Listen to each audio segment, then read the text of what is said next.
Here we are playing Legend of Robin Hood. I played the Robin Hood turn, moved him out, heading towards collecting some of the other characters. At the same time, Friar Tuck is coming down. Oh, he can't rally units. Oh well, he's wasting his time. He can't really. He's necessary for the marriage, and he works as a good leader, but I don't think he can actually raise units. Little John can. Will Stutley went in here and raided Lincoln Castle. More money, more fun. But I can't restrain myself. I dropped men-at-arms down and came down, and I'm attacking Robin here. I've got 2-to-1 in units, so there's a pretty good chance here. Even with his +1, he manages to whack one of the men-at-arms. 1, 2, 3, 4. But, you know, capturing Robin would do so much good for me. So let's see, we've got a 2-to-1 battle, but we've got a -1 to the die roll. 5, defender loses 1. And I gotta figure out where he goes. He goes in 6. We just had someone in 6, so we're getting a cluster there. And now we gotta check to see if Robin escapes, and he doesn't. So now there's a new problem for the Robin Hood player. They've got a free Robin. He can't be hanged until Prince John shows up. But still, it is a trouble in the game. It is an issue that you have to always kind of protect your leaders. And in this case, we've got a problem. Of course, being the side of law and order, they can't just murder him, because this isn't Arizona. But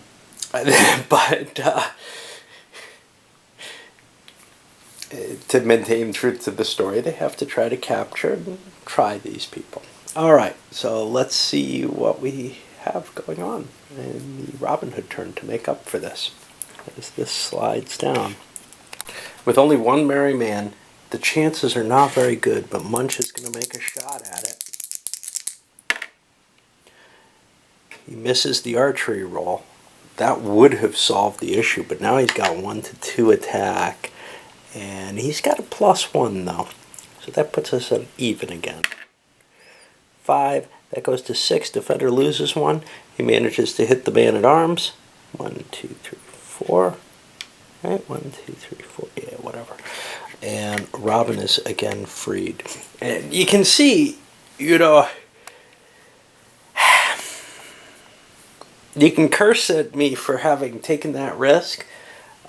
Maybe it was a high risk, maybe not, I don't know. But it seemed like the thing to do. I really can't avoid it. And now they're free again. And we'll see. Oh, did it roll? Yeah, I guess I did. Now we'll see what the Robin Hood turn, what the Sheriff turn ends up generating. And that's 2 more marks. You can just see the pile of treasure that Robin Hood's got. He's well over his 20. Doesn't really need to gather more money, but hey, you know, it's a good thing to do. Alright, I'm at it again, even though the odds aren't good. The payoff's just too high. Yes, I'm facing a better than 50% chance of just losing that man-at-arms. And there we lose him. But if I could capture Robin and or Will, it almost neuters the Robin Hood player, because what has he got? He's got Will Stutley and he's got Little John to gather troops with. Yeah, Munch isn't important, but by stripping that away and then running and holding them in a castle, it would have put the situation to be somewhat troublesome on the Robin Hood side. It wasn't to be, however, and we got another noble marching up to get taxed. Hey, we get Maid Marian too. And she's going to show up over with Will. Well, Robin's got his work pretty much cut out for him. If he can perform the wedding, which he has all the pieces now, he just has to go collect them. He's got Friar Tuck, and he's got Alan a Dale, and Maid Marian. So he should be able to get the marriage, but those 3 victory points aren't enough, right? Because he still has to end the game. And he doesn't have any way to end the game until either Richard comes into play, or if he kills off King John, then he can go hunt down Guy.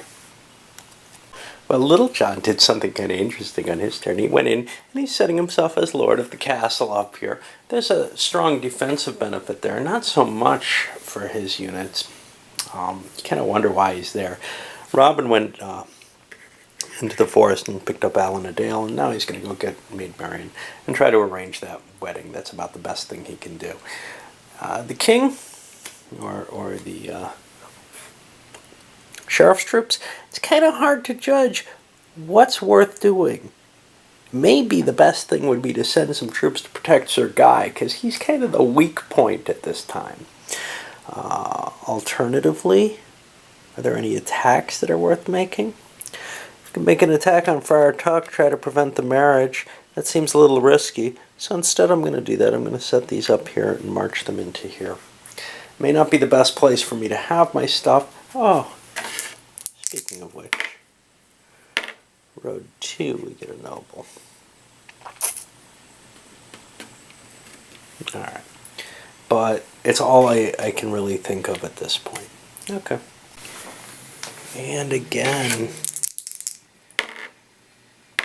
we have the, I think they're here, the sheriff coming out and this time attacking Friar Tuck. Why? Well, he doesn't want that marriage to happen. And it can't happen without Friar Tuck. You need a priest for a marriage. So, we'll see if there's an archery effect, and there is not. And now it's 4 to 1 at -1. Defender loses 2 units. I'll figure him out in a bit. Let's see about Friar Tuck though. Friar Tuck does not escape. So just trying to prevent that situation. Now, the merry men have to kind of sweep in and try to deal with this. They might have the numbers that they can handle that. But I feel like the sheriff got kind of lucky there. Alright. Well, this is going to be a bit of a battle now.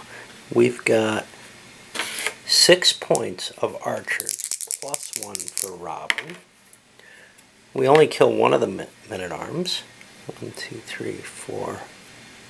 Actually, I think that drops on top of John. And unless there's a man-at-arms coming in somewhere here, yeah. Now it's 3 to 2. It's just 1 to 1, +1.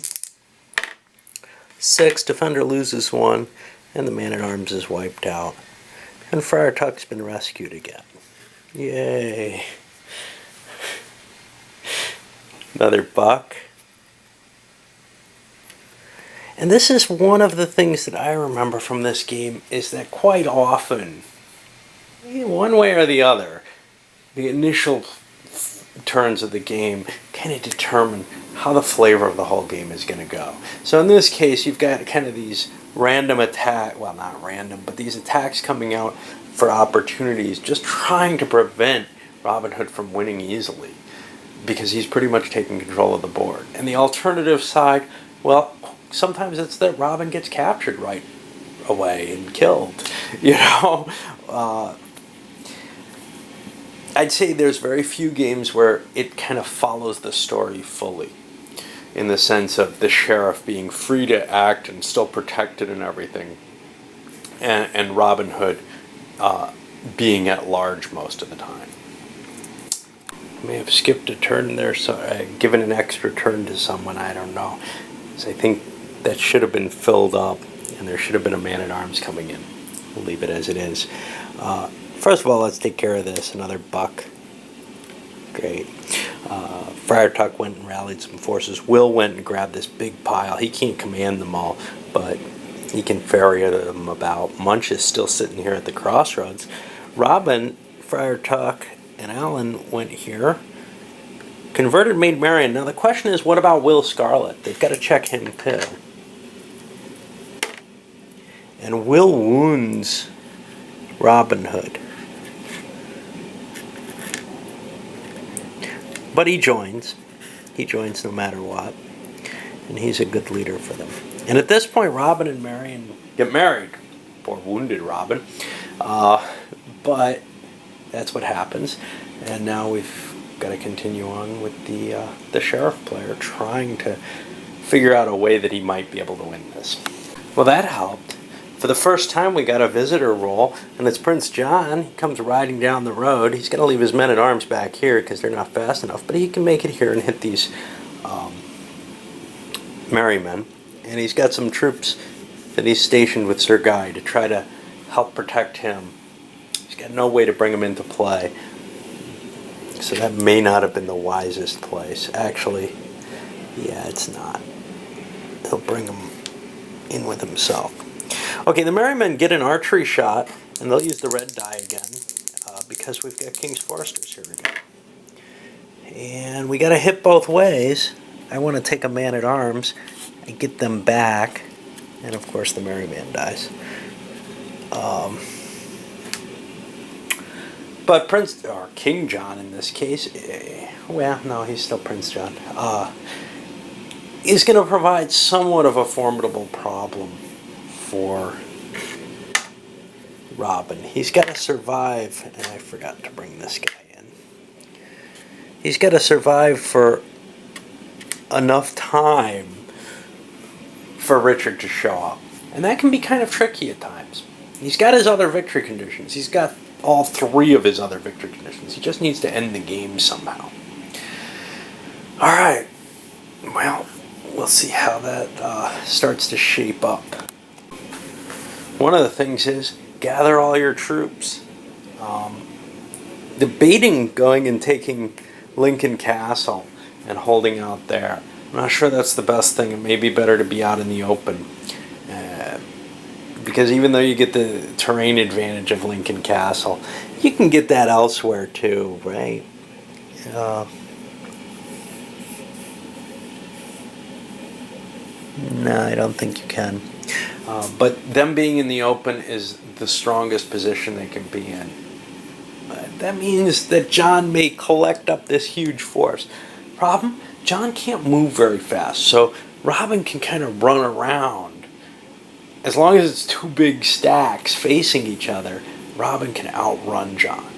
And if the sheriff player doesn't have enough troops, he can't really pin Robin's force down in the way that he'd like to. And he can't send just a small troop or it'll get wiped out. But Robin may have gotten very, very lucky here. King Richard has just shown up. Another random event here, or did we just have one? No, I think we had one last turn. That means there's no event. Okay. So John gets one turn to move, as it were. And Richard may not come on automatically until his turn where he's due. Well, the merry men have decided to all make merry, and they're going to stand here and fight. Because the risk of Richard showing up and being able to be captured by John is just too great. So they've moved to where they can all collect, and they're going to hunt Prince John if he comes forward. We'll see. And John's taking defensive holding in the village itself. He's got some advantages there, cutting back on the missile fire.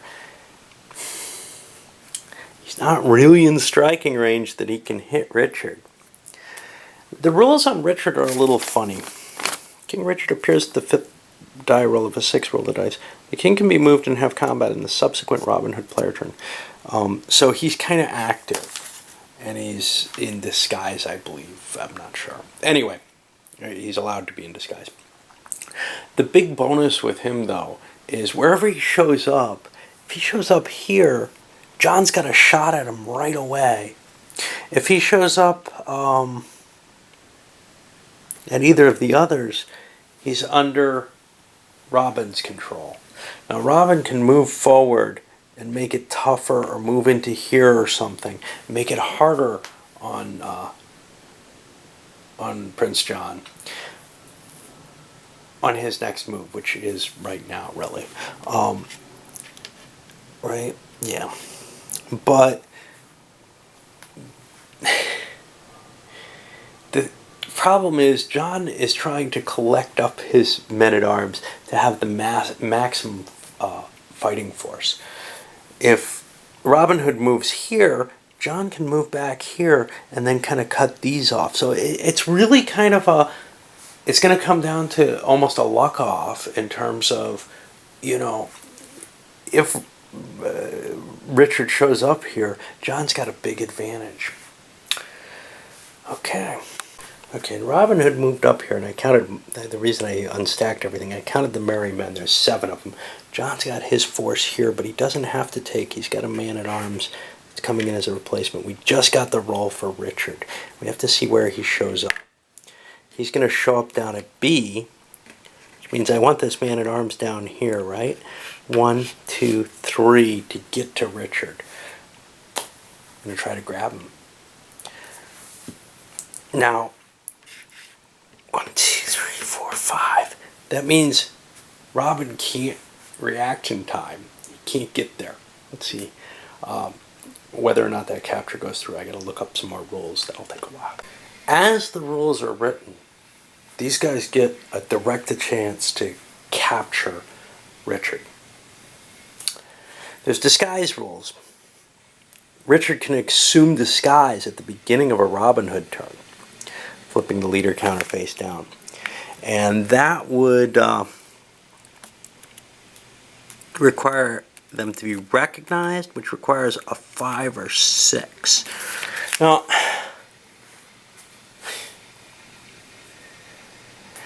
I don't know whether to play this as is or not. I think I'm going to. So let's see. He's not disguised, so on a 5 or 6 he escapes capture. And he does. So he's able to slip away. And guess what? That's the game. Because on the very next turn, 2, 4, 5, he's with Robin Hood. The game's over. I got 3 victory conditions. I got all 4, actually. I've got the 2 money ones, and I've got the marriage. So that's it. If we played with the disguise rule, that would have been more likely. And one kind of feels with the merry men, as powerful as they are, he should have been able to. But on the other hand, let's say these got caught. He can't be murdered right away. Oh no, but Robin wouldn't be able to reach in time. So yeah, King Richard would be murdered before Robin could possibly get to him. And that kind of bothers me. Another option, maybe 1, 2, 3, 4, 5, 6. No, Robin can't even reach on his own. So, you know, it came down to a die roll at the end. Now, that the odds of that would have been significantly better had Richard been able to wear his disguise, because then it takes a 5 or a 6 to catch him or to recognize him, and then he still has a 5 or 6 to get away. Anyway, I'll come back with a review.